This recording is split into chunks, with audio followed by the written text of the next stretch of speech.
83% masyarakat merasa koneksi lebih menentukan daripada skill murni.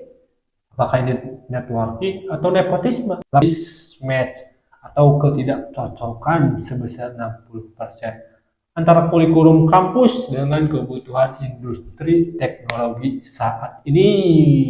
Tapi ada secercah harapan di sektor pertanian dan peternakan berkat program makan bergizi gratis. Sektor ini naik pesat karena permintaan tetap setiap hari. Masalahnya muncul di lapangan. Apakah benar UMKM lokal terbantu?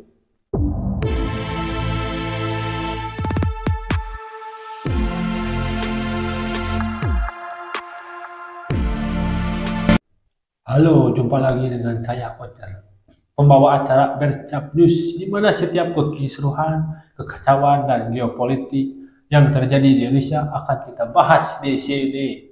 Dan saya akan menemani makan siang Anda dengan berita Indonesia, bukan untuk didengarkan saja, akan tetapi kita berdiskusi di kolom komentar. Hal apa saja yang harus dilakukan oleh pemerintah Indonesia? Atau bukan untuk pemerintah Indonesia, untuk Anda juga yang sedang menonton saya. Sekarang saya akan membahas realita pahit dunia kerja 2025. IPK kalah sama koneksi dan monopoli makan gratis. Kenapa ya banyak perusahaan sekarang susah maju? Kenapa juga nyari kerja makin sulit? Padahal katanya ekonomi kita itu tumbuh. Hari ini kita bakal bedah realita pahit di tahun 2025. Mulai dari fenomena jalur orang dalam yang makin gila dan gelok, nasib sarjana yang ijazahnya seolah gak berguna, sampai program makan siang gratis yang katanya buat UMKM, tapi ternyata isinya keluarga semua. Dan kita bahas tuntas sekarang. Banyak yang nanya, kenapa perusahaan kita stagnan? Jawaban klasiknya, kurang inovasi, manajemen keuangan yang berantakan. Tapi ada satu hal yang aneh. Kenapa loker yang muncul cuma sales dan marketing? Ternyata data tahun 2025 membuktikan itu paling perusahaan lagi butuh revenue instan, tapi karena targetnya tinggi, gampang keluar masuk, turn on per tinggi. Alhasil perusahaan cuma muter-muter di situ aja, bukannya berkembang, malah cuma sibuk gonta-ganti karyawan. Berdasarkan laporan portal Karir Hub Kemenaker hingga kuartal ketiga 2025, posisi sales dan marketing menyerap lebih dari 72.000 lowongan, menjadikannya sektor dengan permintaan tertinggi, namun memiliki turnover rate, angka keluar masuk karyawan mencapai 15-20% per tahun. Nah, ini nih yang paling bikin sakit hati. Studi dari LinkedIn Business menunjukkan bahwa kandidat yang direkomendasikan secara internal memiliki peluang 4 kali lebih besar untuk diterima dibanding pelamar umum. Sayangnya, survei persepsi publik 2025 mengungkapkan bahwa 83% masyarakat merasa koneksi lebih menentukan daripada skill murni. Apakah ini networking atau nepotisme? Tapi bedanya tipis. Kalau orang dalam itu tetap tes dan kompeten, itu networking. Tapi realitanya banyak perusahaan yang malas seleksi, tapi bukan malas, cuman terlalu banyak biaya kalau membuka lowongan pekerjaan itu, karena banyak iklan, banyak ini itulah, harus berkolaborasi dengan siapa. Dan mereka asal menerima saudara atau teman meskipun nggak kompeten. Efeknya apa?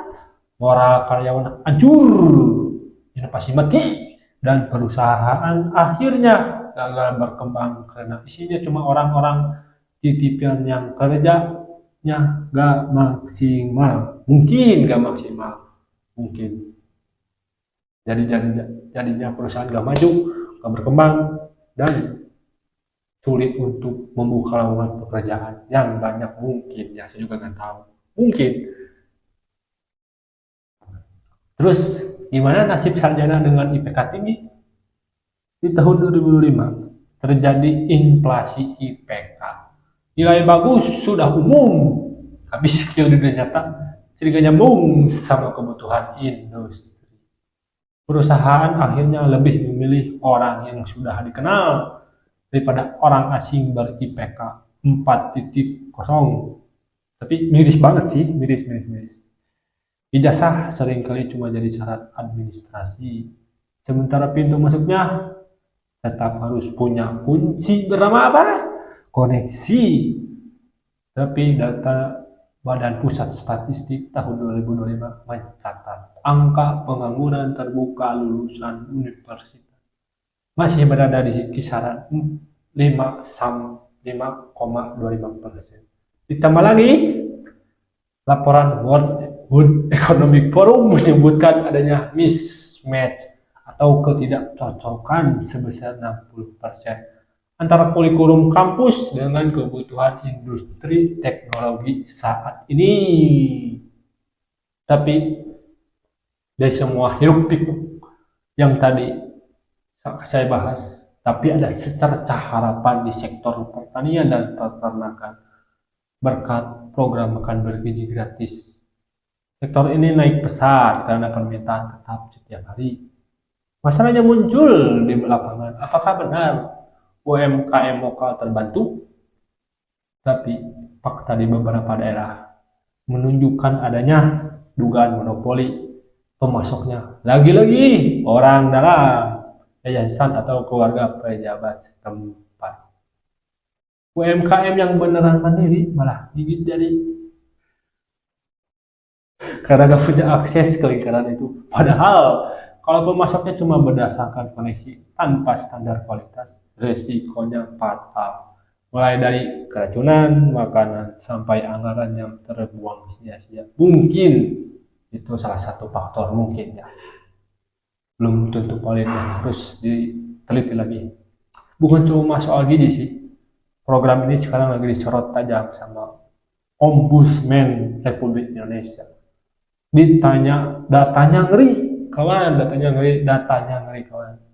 Ombudsman nemuin potensi diskriminasi karena penunjukan vendor diduga kuat terafiliasi sama partai politik tertentu.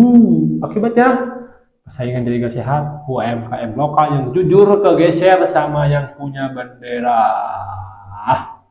Efek buruknya nyata. Per Oktober 2025 sudah ada 34 kejadian luar biasa KLB, keracunan massal karena vendor titipan ini ternyata gak kompeten jaga kebersihan. Ini bukti kalau orang dalam gak cuma merusak perusahaan, tapi juga ngebahayain nyawa anak sekolah. Tapi ini cuma salah satu faktor. Belum tentu benar, belum tentu salah juga sih. Program makan gizi gratis memang mendongkrak sektor pertanian hingga 13,5%. Tapi pengawasannya kritis bro, kritis. Ombudsman Republik Indonesia mencatat adanya potensi maladministrasi dalam pemilihan vendor. Bahkan data kesehatan mencatat ada 6,4 ribu kasus keracunan makanan hingga September 2025 yang mayoritas bersumber dari catering yang tidak memenuhi standar sanitasi ketat, seringkali karena penunjukan pemasokan yang tidak transparan. Kesimpulannya, Indonesia tahun 2025 ini secara angka memang terlihat maju, tapi di sektor lapangan kerja kita masih punya PR besar soal keadilan. Koneksi memang penting, tapi kalau kompetensi diabaikan, perusahaan dan program pemerintah nggak akan pernah sehat. Buat kalian para pejuang loker, jangan cuma asah otak, tapi asah juga networking yang sehat. Dan buat para pengambil kebijakan, transparansi itu harga mati. Kalau nggak mau program bagus ini berakhir jadi ajang-ajang bagi proyek keluarga. Sekian pembahasan hari ini. Ingat, saya tidak menghasut Anda untuk membenci atau memberitakan yang tidak benar terhadap pemerintahan Indonesia. Dari awal saya sudah jelaskan, saya hanya ingin berdiskusi tentang Indonesia. Maka dari itu, share video ini kepada rekan, teman kerja, teman tongkrongan, keluarga, kepada RT dan Pak RW untuk berdiskusi. Hanya di sini, selamat beraktivitas. Dan menurut kalian, lebih baik IPK tinggi atau koneksi tinggi? Karena yang mana yang lebih penting? Dan untuk para karyawan yang sudah bekerja lewat koneksi atau orang dalam, mohon untuk bekerja keras atau bermakna untuk semua orang yang pengangguran di Indonesia ini, supaya perusahaan-perusahaan membantu membuka lowongan pekerjaan dan dibantu sama anda yang sudah masuk terlebih dahulu karena orang dalam. Tolong, karena saya pengangguran, makanya khusus kepada karyawan-karyawan yang sudah malah melintang di perusahaan-perusahaan lewat orang dalam atau koneksi atau networking atau nepotisme, bekerjalah dengan baik. Masih banyak pengangguran di sana yang tidak dapat keadilan. Bahkan cuman bukan S1, S2 saja, yang pendidikan sekolahnya saja, yang SMP, SMA, yang biaya ketimpangan pendidikan itu sangat jauh sekali. Jadi tulis di kolom komentar, jangan lupa, terserah anda lah, mau di like, mau di subscribe. Sampai jumpa saja lah. Terima kasih.